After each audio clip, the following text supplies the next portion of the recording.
χελώνα εκαφιόταν, πως είναι σπρίντερ καθαρά και με λαγό μετριόταν. Αν θες να πάμε στοίχημα, του λέει ψιλομύτα, θα πάθεις το ατύχημα και θα γευτείς την ήττα.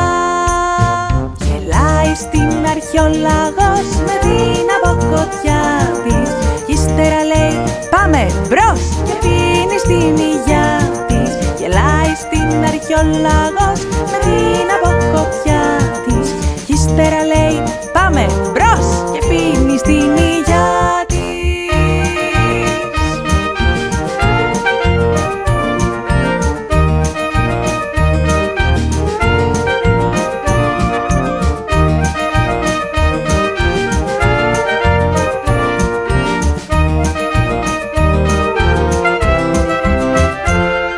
Χωρίς βιασύνη ξεκινά και αρχίζει την τρεχάλα, στο άψε σβήσε την περνά και σταμάτα μια στάλα.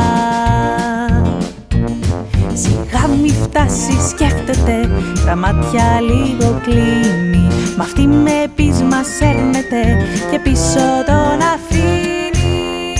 Και τσούκου τσούκου η κυρά του παίρνει τα πρωτεία, αυτός κοιμάται μια χαρά